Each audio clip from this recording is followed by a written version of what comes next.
রাজনৈতিক দলগুলো উদ্যোগী হয়েছে। আমরা আমাদের দিক থেকে কখনো গণতন্ত্র মঞ্চে গঠিত হয়নি, কিন্তু আমরা রাজনৈতিকভাবে উদ্যোগ নিয়েছিলাম।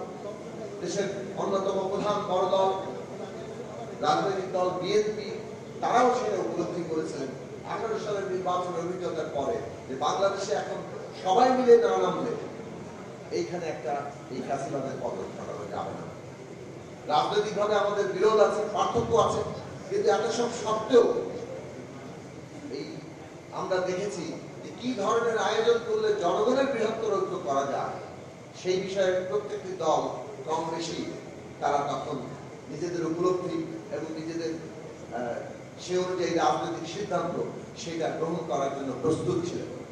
বাংলাদেশের এই গণ অভ্যুত্থানের প্রেক্ষাপটে সবচেয়ে গুরুত্বপূর্ণ জায়গা হচ্ছে এইটা যে শেখ হাসিনার ফ্যাসিস্ট কর্তৃত্ববাদী শাসনের বিরুদ্ধে যারা যেসব প্রত্যেকটি রাজনৈতিক দল তারা হয় যুগপৎ আন্দোলনের কাঠামোতে অথবা যার যার নিজের অবস্থান থেকে শেখ হাসিনা বিরোধী লড়াইয়ে তারা নামবেন, এইরকম একটি রাজনৈতিক কাঠামোগত বোঝাপড়া সেটা সেদিন তৈরি হয়েছিল। এবং আমাদের রাজনৈতিক নেতৃত্ব সেই যাকে বলে দূরদৃষ্টিতা, সেই রাজনৈতিক যে একটা পরিণত চিন্তা সেটা তারা হাজির করেছে। ওইটা বাংলাদেশের মানুষের মধ্যে একটা ঐক্যের জায়গা তৈরি করেছে। ওইটা বাংলাদেশের মানুষের মধ্যে একটা নিজেদেরকে ফ্যাসিবাদ বিরোধী একটা সুতায় গাঁথার মতো জায়গায় নিয়ে এসেছিল। ওইটাই প্রেক্ষাপট সৃষ্টি করছে। ঢালাইয়ে দৃঢ়তা, নির্মাণে নিশ্চয়তা, প্রিমিয়ার সিমেন্ট, ঢালাইয়ের রাজা। আমরা দেখেছি যে যখন বাংলাদেশের ছাত্ররা সামনে নামে, যখন ছাত্রদের বুকে গুলি লাগে, তখন এই দেশের মানুষ যে আবেগীয় বন্ধনে এক সুতায় গেঁথে যায়, যে উত্থানটা ঘটে সেইটার একটা অপেক্ষা আমাদের ছিল। আমরা অপেক্ষা করছিলাম সেই জায়গার জন্য যে ওই মুহূর্ত কখন সৃষ্টি হবে। এবং এই কোটা সংস্কার আন্দোলনের মধ্যে সেই মুহূর্ত সৃষ্টি হয়েছিল 16 জুলাই, যখন আবু সাঈদ 2 হাত প্রসারিত করে নিজের বুকে সে গুলি নিয়েছিলেন। ওয়াসিম চট্টগ্রামে নিজের বুকে গুলি নিয়েছিলেন। এই যে উত্থান, সেই উত্থান পুরো বাংলাদেশে স্ফুলিঙ্গ হিসাবে এসে একটা দাবানল সৃষ্টি করেছিল। বিপরীত চিন্তা যেটার মধ্যে কেবল ব্যক্তিগত সাফল্যর গাথা তৈরি হতে পারে, কিংবা পুরো একটা জনগণের উত্থানের সংগ্রামকে কারো কারো বিশেষ অবদান হিসেবে প্রতিষ্ঠা করা যেতে পারে, কিন্তু সেটা ইতিহাসের টেকে না। এটা ইতিহাসের টেকে নাই অতীতেও, এটা ভবিষ্যতের ইতিহাসের টিকবে না। গণ অভ্যুত্থান জনগণেরই উত্থান। সেই গণ অভ্যুত্থান কারো বিশেষ ব্যক্তি প্রচেষ্টায় তৈরি হয়ে যায় না। হ্যাঁ, ব্যক্তির অবদান থাকে, যেমনটা পরতে পরতে বহু ব্যক্তির অবদান ছিল। এখানে যারা উপস্থিত আছেন সকলেরই অবদান ছিল। এক একটা পর্বে এক একজনের অবদান গুরুত্বপূর্ণ হয়ে উঠেছে। সর্বশেষ আমরা দেখেছি অভ্যুত্থানে এই যে আক্তার কিংবা নাহিদ কিংবা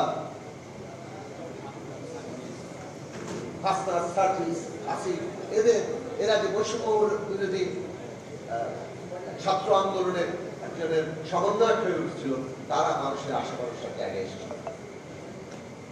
কিন্তু এর মানে এই নয় যে এই একটা ঘটনার মধ্যে দিয়ে অভ্যুত্থানটা সংগঠিত হয়েছে।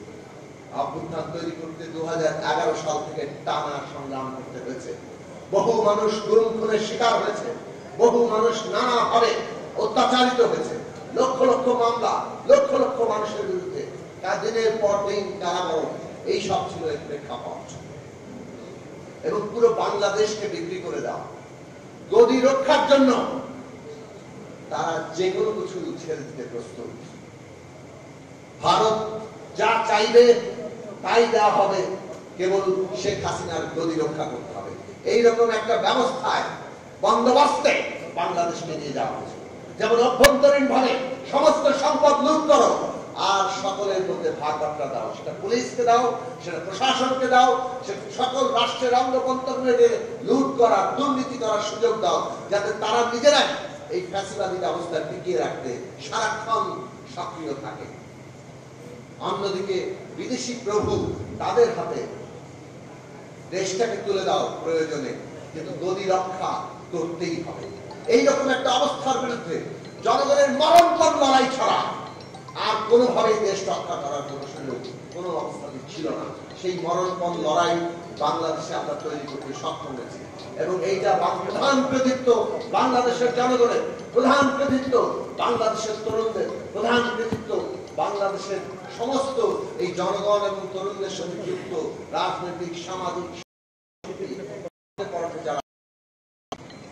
ইতিহাসকে সংকীর্ণ জায়গায় দখলদার করার প্রবণতাটা ফ্যাসিস্ট প্রবণতা। আমরা আওয়ামী লীগের মধ্যে দেখেছি পুরো ৭১ সালের মুক্তি সংগ্রামকে প্রথমে দল, তারপর একটা পরিবারের নেতৃত্বে নিয়ে যাওয়া, যেন এটা একটা পরিবারের বীরত্ব গাথা, পরিবারের এই সংগ্রামের কাহিনী, আর কোনো বাংলাদেশের মানুষের সেখানে কোনো ভূমিকা ছিল না। আমরা ২৪-এর গণ অভ্যুত্থানকে সেই জায়গায় দেখতে চাই না।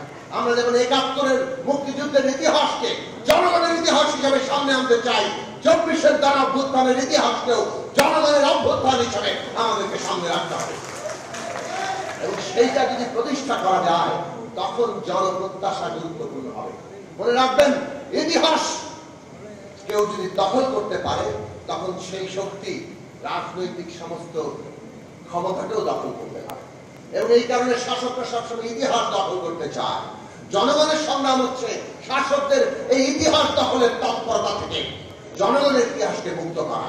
আর জনগণের ইতিহাস যদি মুক্তি পায় তাহলে জনপ্রত্যাশা, মানুষের আশা, মানুষের স্বপ্ন মুক্তি পাবে এবং সেই মুক্তির মধ্য দিয়ে আমরা এগোতে পারবো। কথা সংক্ষেপ করি, বাংলাদেশের মানুষ ৭১ সালে যে স্বপ্ন দেখেছিল সাম্য, মানবিক মর্যাদা, সামাজিক সুবিচার, আজকেও ৯০ সেই আকাঙ্ক্ষা প্রকাশিত হয়েছে, ২৪ সেই আকাঙ্ক্ষা প্রকাশিত হয়েছে। এইটা জনগণের বাংলাদেশ হবে, অধিকার মর্যাদার বাংলাদেশ হবে, বৈষম্যহীন এবং অন্তর্ভুক্তিমূলক বাংলাদেশ হবে। সব মানুষ নাগরিক হয়ে উঠবে।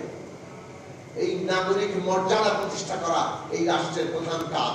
এইটা মানুষ আশা করেছেন। এই মানুষ আশা করেছেন যে ক্ষমতা ব্যবহার করে কেউ আর সমস্ত কিছু দখল, লুটপাট করে নিতে পারবে না, বিদেশে টাকা পাচার করতে পারবে না।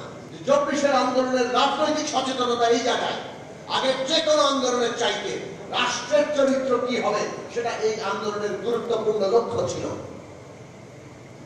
রাষ্ট্র গণতান্ত্রিক করতে হলে ক্ষমতার ভারসাম্য এবং জবাবদিহি লাগবে, সেটা এই আন্দোলনের মধ্যে লক্ষ্য হিসাবে সামনে এসেছিল এবং সেই লক্ষ্যই ২৪-এর গণ অভ্যুত্থানে আরো প্রসারিত হয়েছে। আজকে আমাদের কাজ হচ্ছে আবশ্যিক সংস্কার, আবশ্যিক ক্ষমতার ভারসাম্যের জন্য যা কিছু প্রয়োজন সেইটুকু আমরা যাতে ঐকমত্য প্রতিষ্ঠা করতে পারি। এই ঐকমত্য রক্ষা করা গণতান্ত্রিক উত্তরণের জন্য অত্যন্ত জরুরি। আমরা যদি ঐকমত্য রক্ষা করতে না পারি তাহলে গণতান্ত্রিক উত্তরণ ব্যাহত হতে পারে। নানাভাবে কথিত ফ্যাসিস্টরা, আপনার বিদেশি দোষকরা পুরো প্রক্রিয়াকে তারা নানাভাবে ক্ষতিগ্রস্ত করতে পারে। নানান লক্ষণ আমরা দেখছি। মিটফোর্ডে যেভাবে একটা হত্যা করা হয়েছে এবং যেভাবে তার ভিডিও ফুটেজ, ন্যারেটিভ হাজির হয়েছে, পরিষ্কারভাবে ষড়যন্ত্র চলছে। যেভাবে গোপালগঞ্জে হামলা হয়েছে, দেশে অস্থিতিশীল পরিস্থিতি দেখানোর জন্য ষড়যন্ত্র চলছে।